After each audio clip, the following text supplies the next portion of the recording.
నమస్కారం, నా పేరు దివ్య. వార్తల్లో ముందుగా ముఖ్యాంశాలు. చిత్తూరు జిల్లా నగరిలో స్వచ్ఛాంధ్ర స్వర్ణాంధ్ర కార్యక్రమంలో పాల్గొన్న ముఖ్యమంత్రి చంద్రబాబు. స్వర్ణాంధ్ర స్వచ్ఛాంధ్ర కార్యక్రమం ఓ ఉద్యమంగా కొనసాగుతుందని వెల్లడి.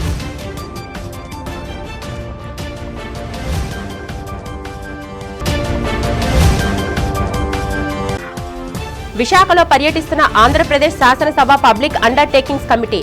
ప్రభుత్వ రంగ సంస్థలు ప్రజలకు ఆర్థిక జవాబుదారీతనంతో ఉండాలని సూచించిన కమిటీ చైర్మన్ కోన రవికుమార్.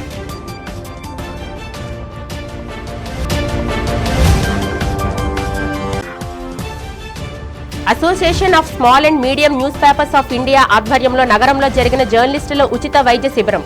హెల్త్ క్యాంపును ప్రారంభించి జర్నలిస్టుల హెల్త్ స్వయంగా చెక్ చేసిన నగర సిపి డాక్టర్ శంఖభద్ర బాక్షి.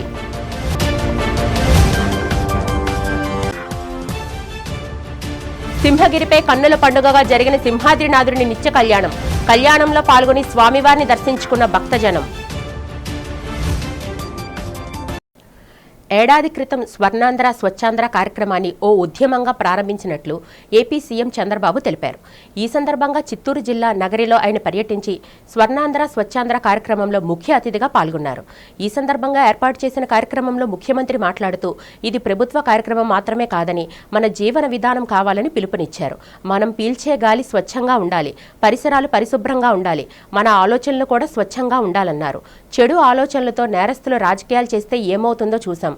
స్వచ్ఛమైన ఆలోచనలు ఉంటేనే భవిష్యత్తు ఉంటుందని చెప్పారు. మార్చిలోపు 1,12,00,000 టన్నుల చెత్తను పూర్తిగా తొలగిస్తామని, చెత్త నుంచి కరెంటు తయారు చేసే ప్రాజెక్టులు విశాఖ, గుంటూరులో వచ్చాయన్నారు. త్వరలో కర్నూలు, రాజమహేంద్రవరం, కడప, నెల్లూరులో వీటిని ఏర్పాటు చేస్తున్నామన్నారు. వారానికి ఒకసారి స్వచ్ఛ రథాలు వచ్చేలా చేస్తున్నామని, చెత్తను తీసుకుని తిరిగి నిత్యావసర వస్తువులు ఇచ్చేలా ఏర్పాట్లు చేస్తున్నామని పేర్కొన్నారు. 2018లో రాష్ట్రాన్ని ఓడీఎఫ్ తయారు చేశాం, ఇప్పుడు ఓడీపీ ప్లస్ దిశగా వెళ్తున్నామని చంద్రబాబు వెల్లడించారు. స్వచ్ఛాంధ్ర స్వర్ణాంధ్ర, మనం పీల్చే గాలి స్వచ్ఛంగా ఉండాలి, మన పరిసరాలు పరిశుభ్రంగా ఉండాలి, మనం తాగే నీళ్లు సురక్షితంగా ఉండాలి, తినే తిండి కాలుష్యం లేకుండా మనం తినే తిండి కూడా బాగా ఉంటే ఆరోగ్యం బాగుంటుంది.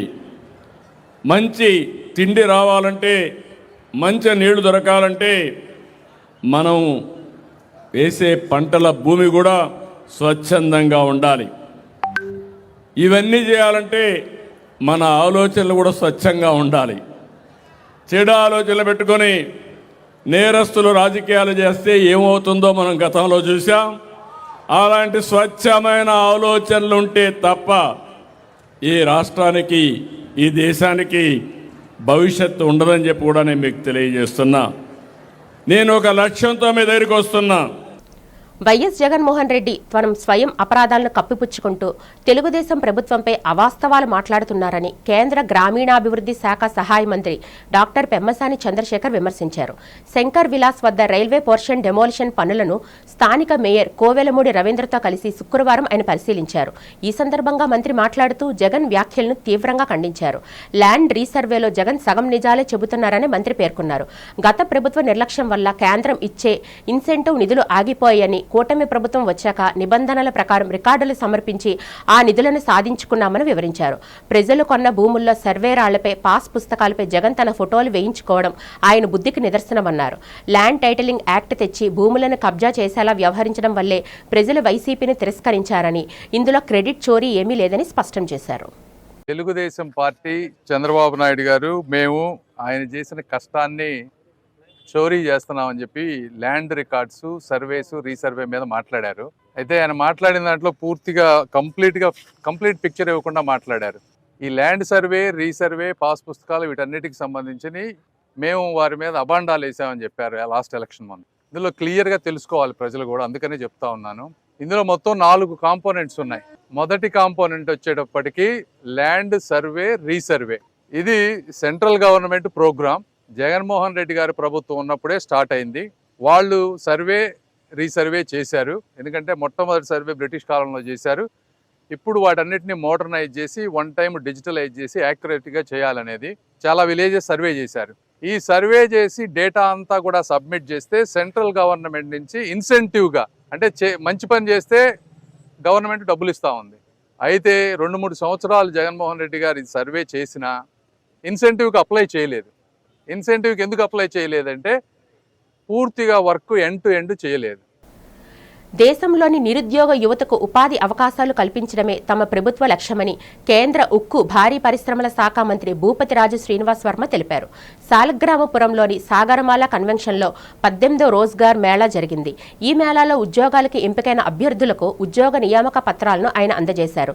ఈ సందర్భంగా కేంద్ర మంత్రి భూపతిరాజు శ్రీనివాస్ వర్మ మాట్లాడుతూ ఇప్పటి వరకు రోజ్గార్ మేళా ద్వారా సుమారు 19 లక్షల మందికి ఉపాధి అవకాశాలు కల్పించామన్నారు.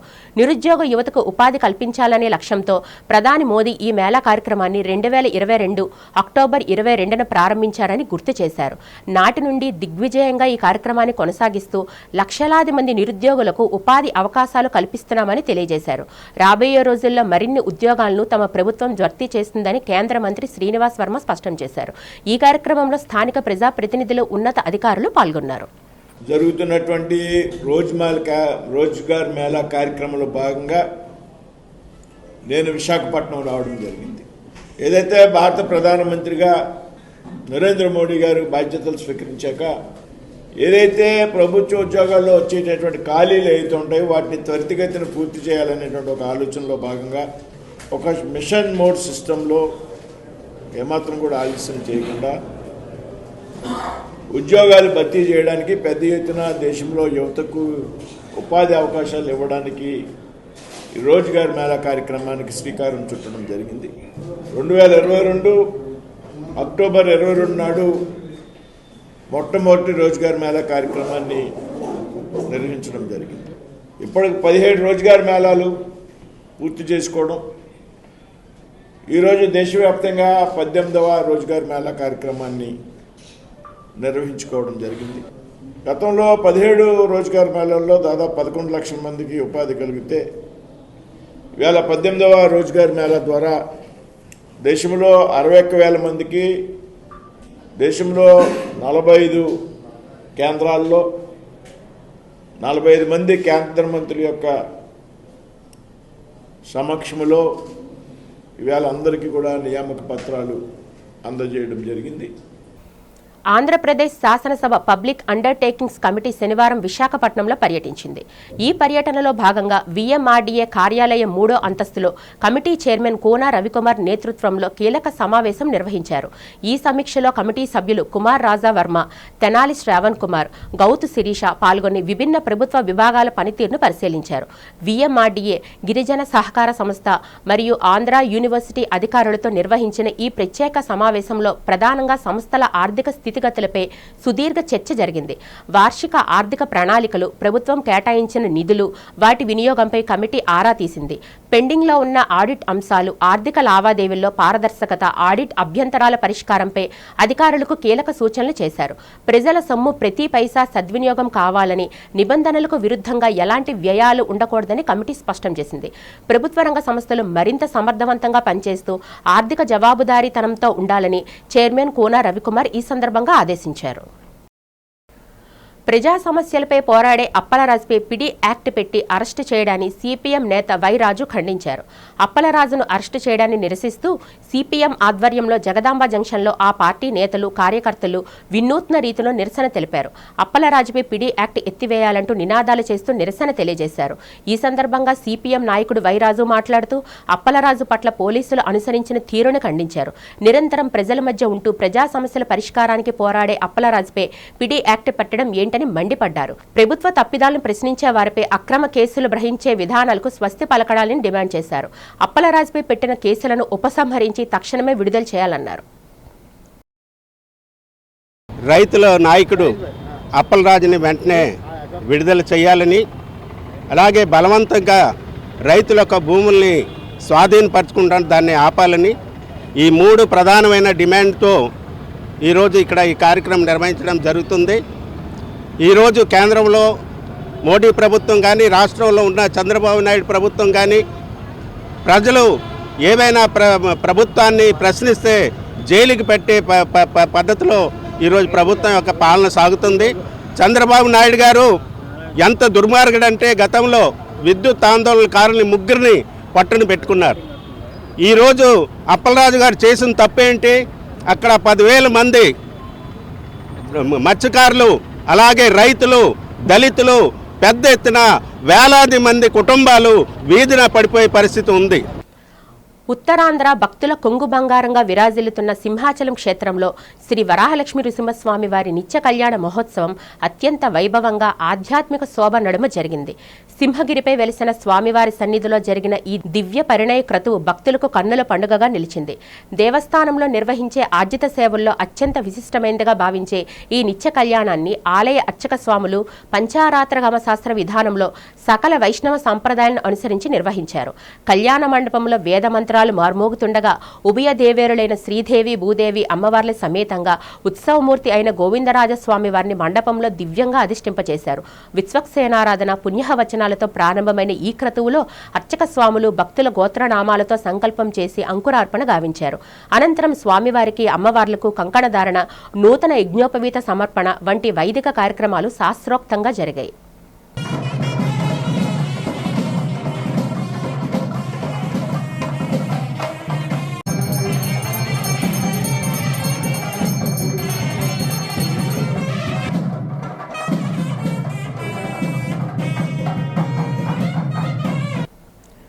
నిరంతరం ఒత్తిడితో కూడిన విధుల్లో ఉండే జర్నలిస్టులు తమ ఆరోగ్యంపై ప్రత్యేక శ్రద్ధ వహించాలని విశాఖ పోలీస్ కమిషనర్ శంఖభద్ర బాగ్చి పిలుపునిచ్చారు.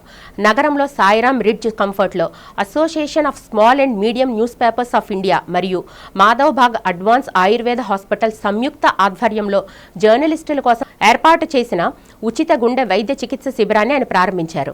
ఈ సందర్భంగా ముందుగా జర్నలిస్టులకు అతనే స్వయంగా వైద్యుడిగా పరీక్షించి కార్యక్రమాన్ని ప్రారంభించి అనంతరం మాట్లాడారు. సమాజం కోసం నిరంతరం శ్రమిస్తూ వ్యక్తిగత ఆరోగ్య విషయంలో జర్నలిస్టులు నిర్లక్ష్యం వహించడం సరికాదన్నారు. ప్రస్తుత జీవన శైలిలో గుండె సంబంధిత సమస్యలు పలు రకాలుగా ఉత్పన్నమవుతున్నాయని ముందస్తు జాగ్రత్తలు తీసుకోవడం ద్వారా ప్రాణాపాయం నుంచి తప్పించుకోవచ్చని సూచించారు. జర్నలిస్ట్ ఆరోగ్య భద్రత కోసం పరశురాం, కమల్ ఇటువంటి బృహత్తర కార్యక్రమం నిర్వహించడాన్ని ఆయన అభినందించారు. కొయిలాడ పరశురాం, ముల్లి కమల కుమార్ ఆధ్వర్యంలో జరిగిన ఈ కార్యక్రమంలో గౌరవ అతిథులుగా జర్నలిస్ట్ నాయకులు ఎంఆర్ఎన్ వర్మ, కాకి రాము, ఆర్ రామచంద్రరావు, ఎంఎస్ఆర్ ప్రసాద్, మనభూమి సత్యనారాయణ, వైద్యులు డాక్టర్ రఘురామ చక్రవర్తి మరియు పలువురు మీడియా ప్రతినిధులు పాల్గొన్నారు. కమ్యూనికబుల్ డిసీజెస్ అంటే మలేరియా, ట్యూబర్కులోసిస్, డెంగీ ఇవన్నీ చాలా ఎక్కువ ఉండేది. మా ఫోకస్ కూడా అటువంటి కమ్యూనికబుల్ డిసీజెస్ మీద ఉండేది. మనిషికి మరణం తప్పదు.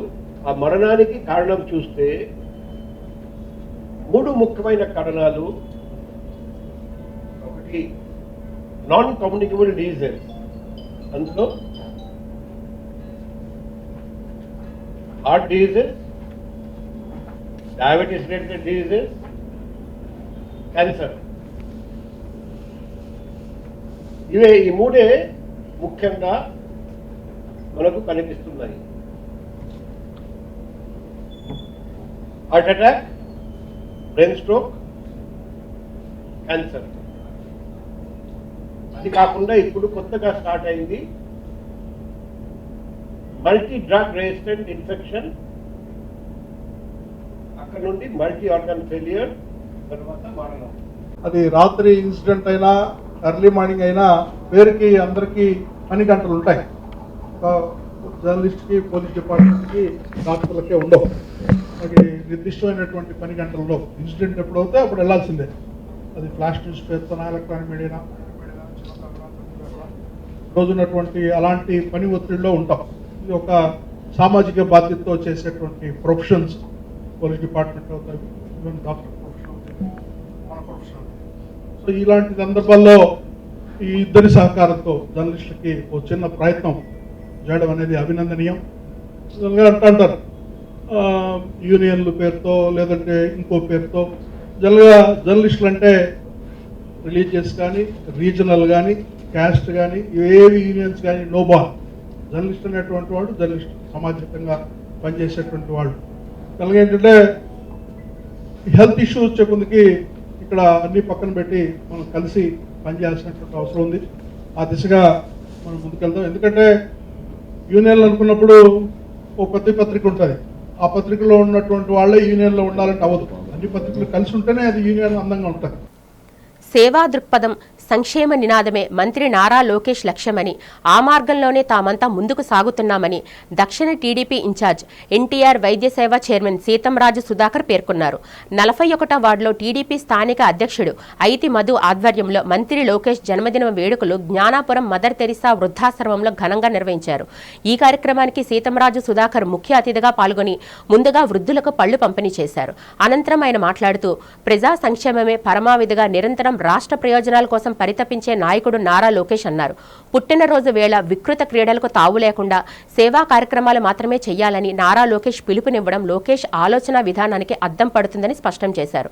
చంద్రబాబు అడుగుజాడల్లో నడుస్తూ పార్టీని, కార్యకర్తలను రెండు కళ్లుగా భావించే నారా లోకేష్ నాయకత్వంలో తాము ముందుకు సాగడం గర్వంగా భావిస్తున్నామన్నారు. మధు మాట్లాడుతూ నారా లోకేష్ కి శుభాకాంక్షలు తెలియజేసి కార్యక్రమ వివరాలు వెల్లడించారు. ఈ కార్యక్రమంలో టీడీపీ క్రిస్టియన్ మైనారిటీ సెల్ అధ్యక్షులు సనబోయిన ఫ్రాన్సిస్, శ్యామ్ సుందర్ రెడ్డి, దుక్కా ప్రసాద్, ధరణి, కోమలి, జ్యోత్స్న, మీనా, రాజీ, కళ్యాణి తదితరులు పాల్గొన్నారు. దశాదిశ నిర్దేశించే నాయకుడైన నారా లోకేష్ గారి 43వ జన్మదినాన్ని విశాఖపట్నంలో వాడవాడల వీధి వీధుల మా కార్యకర్తలు, పార్టీ ప్రెసిడెంట్లు, క్లస్టర్ ఇన్ఛార్జీలు, కార్పొరేటర్లు అందరూ కూడా అంగరంగ వైభవంగా జరుపుతున్నారు. దానిలో భాగంగానే పొద్దునుంచి వివిధ రకాల కార్యక్రమాలు చేసాం. ఆ కార్యక్రమంలో భాగంగా 41వ వార్డులో మదర్ తెరిసా ఓల్డేజ్ హోమ్లో మా ఐత్ మధు గారు, వార్డు ప్రెసిడెంట్ ఐత్ రవి గారు, చిన్రెడ్డి గారు, ఫ్రాన్సిస్ గారు, రాజ్ కుమార్ గారు, మరి కోమలి, మిగతా లేడీస్ అందరూ కూడా యూనిట్ ఇన్ఛార్జీలు అందరు ఆధ్వర్యంలో ఓల్డేజ్ హోమ్లో ఫలాలు, పళ్ళు వితరణ జరిగింది. ఓల్డేజ్ హోమ్లో రకరకాల చీరలు, కొన్ని చోట్ల వస్త్రాలు ఇవ్వటం, కొన్ని చోట్ల దుప్పట్లు ఇవ్వటం, కొన్ని చోట్ల దుప్పట్లు, చీరలు, పళ్ళు ఇవ్వటం, కొన్ని చోట్ల అనాథాశ్రమాల్లో బ్రేక్ఫాస్ట్లు ఇవ్వటం, హాస్పిటల్, ఘోష హాస్పిటల్లో పలహారాలు ఇవ్వటం, ఇలా రకరకాల కార్యక్రమాలు, రక్తదానం, వివిధ రూపాల్లో సేవే. జన్మదినం సందర్భంగా ఈరోజు మా వార్డులో మా దక్షిణ నియోజకవర్గ ఇన్ఛార్జ్ అయిన సీతంరాజు సుధాకర్ గారి ఆధ్వర్యంలో ఇక్కడ ఓల్డేజ్ హోమ్లో, మదర్ తెరేసా ఓల్డేజ్ హోమ్లో ఫ్రూట్స్ పంచడం జరిగిందండి. ఫ్రూట్స్ పంచడం మా సెలబ్రేషన్స్ అనేది చేయడం జరిగింది. ఎందుకంటే మా యువనేత ఆదేశాల మేరకు ఎటువంటి సెలబ్రేషన్స్ చేయొద్దన్నారు, కానీ సేవా కార్యక్రమం చేయమన్నారు. కాబట్టి మేము ఈ సేవా కార్యక్రమం ద్వారా ఆయన జన్మదిన వేడుకల్ని జరుపుకోవడం జరుగుతుందండి. వచ్చే నెల 12న జరిగే అఖిల భారత సమ్మెను విజయవంతం చేసి కార్మిక సత్తా ఏమిటో కేంద్ర ప్రభుత్వానికి తెలియజేస్తామని అఖిలపక్ష కార్మిక నేతలు అన్నారు. అఖిలపక్ష కార్మిక సంఘాల ఆధ్వర్యంలో సిఐటియు కార్యాలయంలో రౌండ్ టేబుల్ సమావేశం జరిగింది. మోదీ సర్కార్ తీసుకువచ్చిన 4 లేబర్ కోడ్స్ రద్దు చేయాలని సిఐటియు జిల్లా ప్రధాన కార్యదర్శి ఆర్కేఎస్వి కుమార్ డిమాండ్ చేశారు. ఎన్నో త్యాగాలు, పోరాటాలతో సాధించుకున్న కార్మికుల హక్కులను కాలరాసే విధంగా లేబర్ కోడ్స్ను ప్రభుత్వం తీసుకొచ్చిందని మండిపడ్డారు. కార్మిక వ్యతిరేక విధానాలను విడనాడి కార్మికుల సంక్షేమానికి చర్యలు చేపట్టాలని కేంద్రాన్ని డిమాండ్ చేశారు. ఐఎన్టీయూసీ నేత నీరుకొండ రామచంద్రరావు మాట్లాడుతూ ప్రభుత్వ రంగ సంస్థలను నిర్వీర్యం చేసే విధానాలకు మోడీ సర్కార్ స్వస్తి పలకాలన్నారు. ప్రభుత్వ రంగ సంస్థల బలోపేతానికి, అభివృద్ధికి కేంద్రం చర్యలు చేపట్టాలన్నారు. కార్మిక, రైతు వ్యతిరేక విధానాలను విడనాడకపోతే తీవ్ర పరిణామాలు తప్పవని మోడీ సర్కార్ను హెచ్చరించారు. ఈ రౌండ్ టేబుల్ సమావేశంలో వామపక్ష పార్టీల అనుబంధ కార్మిక సంఘాలతో పాటు పలు కార్మిక సంఘాల నాయకులు పాల్గొన్నారు.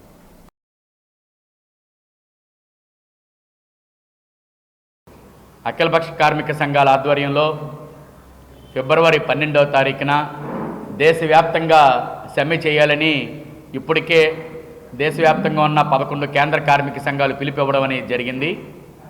మన జనవరి 9వ తారీఖున ఢిల్లీలో ఒక సమావేశం జరిపి, ఒక సదస్సు జరిపి, ఆ సదస్సులో నరేంద్ర మోడీ గారు అనుసరిస్తున్నటువంటి కార్మిక, రైతాంగ, ప్రజా వ్యతిరేక విధానాలకు నిరసనగా ఫిబ్రవరి 12 దేశవ్యాప్తంగా కార్మికులతో పాటు రైతాంగాన్ని, వ్యవసాయ కార్మికులు అందరినీ కలుపుకొని పెద్ద ఎత్తున సమ్మె చేయాలని పిలిపివ్వడం జరిగింది.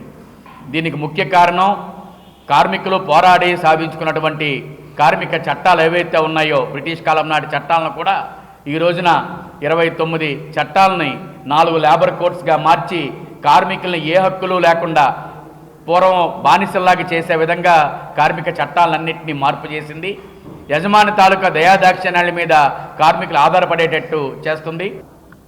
ప్రజా వ్యతిరేక విధానాలకి నిరసనగా ఫిబ్రవరి 12వ తారీఖున అన్ని కార్మిక సంఘాలు, జాతీయ కార్మిక సంఘాలు 11 సంఘాలు మరి సమ్మెకి పిలిపించాయి. ఎందుకంటే ఈ దేశాన్ని మోడీ గారు ఆయన పబ్లిసిటీ చేసుకోవడం తప్ప, ఆయన గొప్పలు చెప్పుకోవడం తప్ప దేశం చాలా వెనక్కి వెళ్ళిపోయింది. ఈరోజు అది పేదవాడిగా ఉంటున్నాడు, కోటీశ్వరుడు అవుతున్నాడు.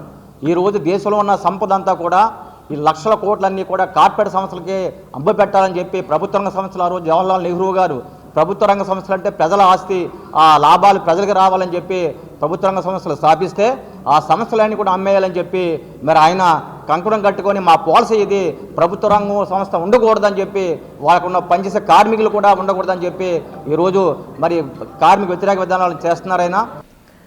జీవీఎంసీ అధికారుల తీరుపై విశాఖ విప్ర సమాజం నాయకుడు బీజేపీ నేత చెరువు రామకోటయ్య తీవ్రంగా ఖండించారు. 1902వ సంవత్సరం నుంచి ఉన్న బోడెమ్మ బంగ్లా స్థలం జీవీఎంసీదని చెప్పడాన్ని తప్పుపట్టారు. నగరంలో జరిగిన మీడియా సమావేశంలో ఆయన మాట్లాడుతూ విశాఖలో ఉన్న 2.5 లక్షల మందికి పైగా విప్రులకు హిందూ బంధువులు సమాజహిత కార్యక్రమాలు నిర్వహిస్తున్నారు. ఈ బంగ్లాకు ఇటీవల స్థానికులు తాళం వేసి జీవీఎంసీ జోనల్ కమిషనర్ నాయకుడికి అందజేయడం వివాదాస్పదంగా మారింది. ఈ సమస్యపై ప్రముఖ న్యాయవాది కేశవప్రగడ నరసింహమూర్తితో కలిసి విశాఖ దక్షిణ నియోజకవర్గం టీడీపీ ఇన్ఛార్జ్ సీతంరాజు సుధాకర్ను కలిసి చర్చించామన్నారు. 30వ వార్డు కార్పొరేటర్ కొండమ్మ, సత్యనారాయణ, ఆనంద్ స్థానికులతో కలిసి వారి సమస్యలను విన్నామని రామకోటయ్య తెలిపారు. జిల్లా కలెక్టర్ను కలిసి ప్రత్యామ్నాయంగా స్థలం కేటాయించి నూతన సముదాయం నిర్మించుకోవడానికి సమయం ఇస్తామని హామీ ఇచ్చారన్నారు. దీంతో జోనల్ కమిషనర్ నాయుడు సమక్షంలో తాళం తీసి ఇవ్వడం జరిగిందన్నారు. ఈ స్థలం జీవీఎంసీదేనని అధికారులు చెప్పడంపై రామకోటయ్య విస్మయం వ్యక్తం చేశారు. తమ సామాజిక వర్గ మనోభావాల్ని దెబ్బతీయడం తగదన్నారు. విశాఖపట్నం 40,000 మంది జనాభా ఉన్న సంవత్సరంలో విశాఖపట్నం ఉన్నటువంటి ప్రజల కోసం అప్పుడు ఉన్నటువంటి తెన్నేటి విశ్వనాథం గారు, ఆకెళ్ళ వారు వ్యక్తిగతంగా కొంత సహాయం చేసి పిండ ప్రదానాలు చేసుకోవడానికి అప్పుడు ఉన్నటువంటి ప్రజల కోసం ఊరిలో ఒక ప్రదేశాన్ని బోడెమ్మ గారు అనే ఆవిడ వారి స్థలాన్ని ఇవ్వగా, ఆ స్థలాన్ని 1902లో విశాఖపట్నంలో ఉన్న ప్రజల కోసం పిండ ప్రదానాలకి భవనంగా హిందూ సమాజానికి ఉపయోగపడే విధంగా ఏర్పాటు చేశారు. 123 సంవత్సరాల నుంచి అక్కడ బోడెమ్మ బంగ్లా కింద విశాఖపట్నంలో ఉన్నటువంటి ఆ భవనాన్ని సడన్గా సంక్రాంతికి ముందు ఆ పేటలో ఉన్నటువంటి కొంతమంది మా మనోభావాలు దెబ్బతింటున్నాయి, 15 సంవత్సరాలుగా దీని మీద మేము పోరాటం చేస్తున్నాం అని చెప్పేసి అక్కడ ఉన్నటువంటి లోకల్ కార్పొరేటర్, తెలుగుదేశం కార్పొరేటర్ రత్నం గారు, ఆమె పేరు కొండమ్మ రత్నంగా ఉంటారు, వాళ్ళందరి సమక్షంలో దానికి తాళాలు వేసి జీవీఎంసీ జోనల్ కమిషనర్ గారికి హ్యాండ్ ఓవర్ చేశారు. అప్పటి నుంచి ఎవరైతే ఈ పిండ ప్రదానాలు పెట్టుకోవడానికి ఉన్నటువంటి వాళ్ళు చాలా ఇబ్బందులు పడుతున్నారు. ముఖ్యంగా విశాఖ విప్ర సమాజం చాలా ఇబ్బందికరమైన పరిస్థితిలో ఉంది. అనేటువంటి పేరు పెట్టడం మా యొక్క మనోభావాలను దెబ్బతీస్తుంది. ఎందుకంటే మనం ఇంట్లో ఒక 11 సంవత్సరాలు అద్దెకుంటేనే ఆ ఇల్లు అయిపోతుందని చెప్పి ఖాళీ చేయించేసేటువంటి పరిస్థితిలో 125 సంవత్సరాల నుంచి అక్కడ ఉన్నటువంటి ఒక వర్గము ఇవ్వడంగా ఖాళీ చేయమంటే అది చాలా కష్టమైనటువంటి పని. కాకపోతే కార్యక్రమాలు ఇక్కడ జరగకుండా చేసేటువంటి అవకాశం అయితే మేము కూడా ఆలోచించాం. అక్కడ ఉండేటువంటి జనాలకి ఏ రకమైన ఇబ్బంది జరగకూడదు. ఎండాడ ఋషికొండ గ్రామాల్లో గల 54 ఎకరాల 79 సెంట్ల ప్రభుత్వ భూమిని గీతం విద్యా సంస్థకు కట్టబెట్టేందుకు కూటమి ప్రభుత్వం ప్రయత్నిస్తుందని సిపిఎం విశాఖ జిల్లా కార్యదర్శి ఎం జగ్గునాయుడు ఆరోపించారు. నగరంలోని సిఐటియు కార్యాలయంలో జరిగిన మీడియా సమావేశంలో ఆయన మాట్లాడారు. గతంలో గీతం విద్యా సంస్థ కబ్జా చేసిన ప్రభుత్వ భూములను స్వాధీనం చేసుకోవాలన్నారు. సుమారు 5,000 కోట్ల రూపాయలు విలువ చేసే ప్రభుత్వ భూములను విశాఖ ఎంపీ శ్రీభరత్కు చెందిన గీతం విద్యా సంస్థకు కట్టబెట్టేందుకు ప్రభుత్వం సిద్ధపడిందన్నారు. ఈ నెల 30న జరిగే జీవీఎంసీ కౌన్సిల్ సమావేశం అజెండాలో 15 అంశంగా దీన్ని చేర్చారని జగ్గునాయుడు తెలిపారు. ఈ అంశాన్ని జీవీఎంసీ కమిషనర్ తక్షణమే అజెండా నుంచి తొలగించాలని డిమాండ్ చేశారు. మీడియా సమావేశంలో CPM GVMC floor leader doctor B Gangarao, B Krishnarao, P Mani పాల్గొన్నారు. విశాఖపట్నం రూరల్ మండలం జీవీఎంసీ మధురవాడ జోన్ పరిధిలో ఉన్నటువంటి ఎండాడ ఋషికొండ గ్రామ తాలూకా భూముల్ని సుమారు 54 ఎకరాల 79 సెంట్ల భూమి, ఈ భూమిని గీతం యాజమాన్యం ఎంపీ భరత్ కబ్జా చేశారు. ఈ భూములు మార్కెట్లో సుమారు 2,800 కోట్ల రూపాయలు విలువ ఉంటుంది. ఈ భూముల్ని క్రమబద్ధీకరణ చేయడం కోసం ఈ నెల 30వ తేదీన జిఎంసీ కౌన్సిల్ సమావేశం జరగబోతూ ఉంది.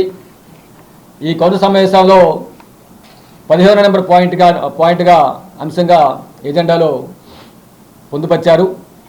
ఈ భూదోపిడీని వెంటనే ఆపాలి. జిఎంసీ కమిషనర్ గారు తక్షణమే జిఎంసీ కౌన్సిల్ ఎజెండా నుండి దీన్ని తొలగించాలి. రాష్ట్ర ప్రభుత్వం వెంటనే జోక్యం చేసుకొని ఈ భూములు స్వాధీనం చేసుకోవాలని సిపిఎం పార్టీ డిమాండ్ చేస్తూ ఉంది. 10వ తరగతి పరీక్షలకు హాజరయ్యే విద్యార్థులకు మంచి మార్కుల సాధనకు అవలంబించాల్సిన మరిన్ని మెలకువలను తెలియజేయడం జరిగిందని Andhra Pradesh unaided private schools management association రాష్ట్ర ప్రధాన కార్యదర్శి డాక్టర్ ఎస్ శ్రీనివాసరావు తెలిపారు. అసోసియేషన్ ఆధ్వర్యంలో స్టూడెంట్స్, టీచర్స్ అండ్ ఎన్రీచ్మెంట్ పేరుతో ప్రత్యేక కార్యక్రమాన్ని నిర్వహించారు. ఈ సందర్భంగా శ్రీనివాసరావు మాట్లాడుతూ 10వ తరగతి చెందిన అన్ని సబ్జెక్టుల్లో నిష్ణాతులైన అనుభవజ్ఞులైన ఉపాధ్యాయులచే ఈ కార్యక్రమం నిర్వహించామన్నారు. 10వ తరగతి విద్యార్థులు పరీక్షలు రాయడం ఎలా, ఎక్కువ మార్కులు సాధించడం ఎలా అన్న అంశంపై సంపూర్ణ అవగాహన కల్పించామన్నారు. గత కొన్నేళ్లుగా తమ అసోసియేషన్ ఆధ్వర్యంలో విద్యార్థులకు కార్యక్రమాలు నిర్వహిస్తున్నామని డాక్టర్ శ్రీనివాసరావు తెలియజేశారు.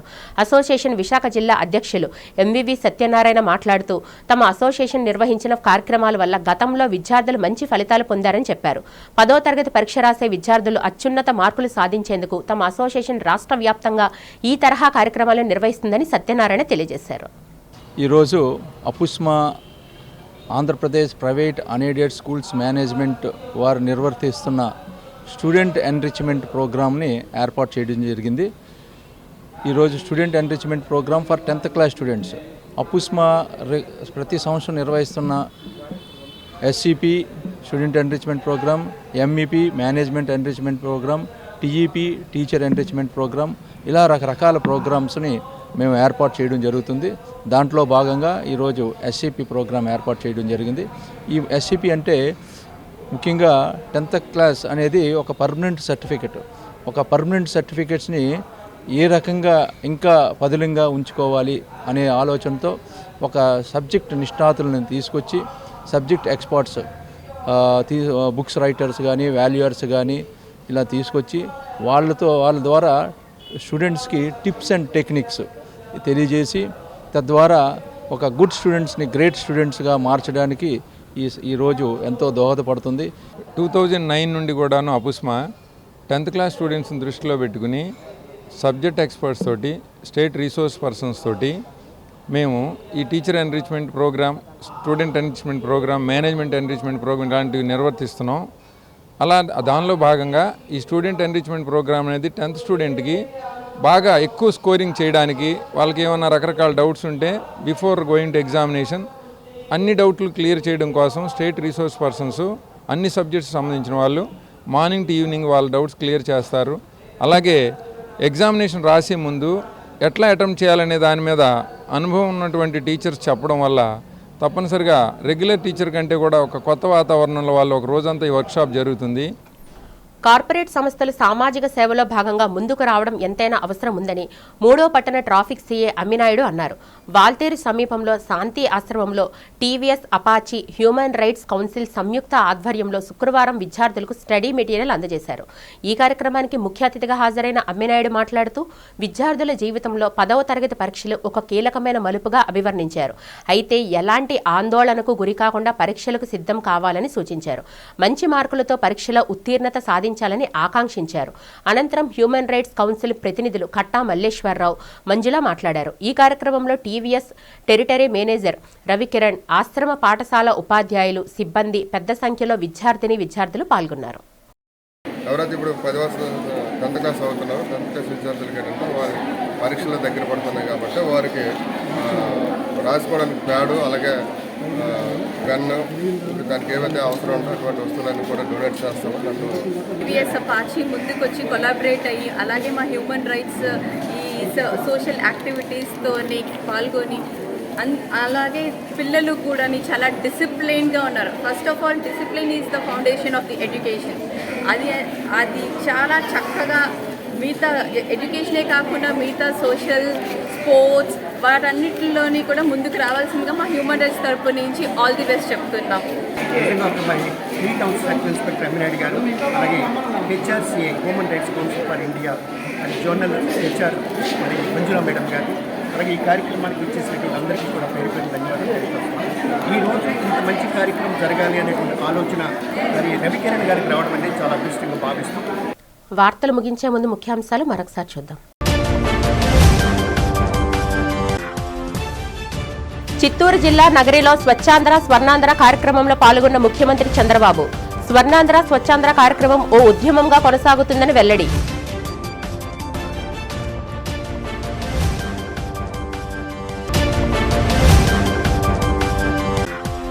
విశాఖలో పర్యటిస్తున్న ఆంధ్రప్రదేశ్ శాసనసభ పబ్లిక్ అండర్టేకింగ్స్ కమిటీ. ప్రభుత్వ రంగ సంస్థలు ప్రజలకు ఆర్థిక జవాబుదారీతనంతో ఉండాలని సూచించిన కమిటీ చైర్మన్ కోనా రవికుమార్.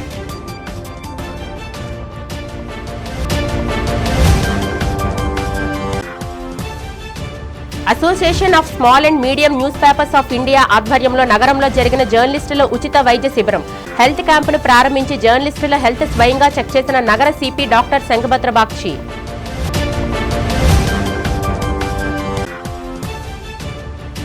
సింహగిరిపై కన్నుల పండుగగా జరిగిన సింహాద్రినాథుడిని నిత్య కళ్యాణం. కళ్యాణంలో పాల్గొని స్వామివారిని దర్శించుకున్న భక్తజనం. ఈ వార్తలు ఇంతటితో సమాప్తం. నమస్కారం.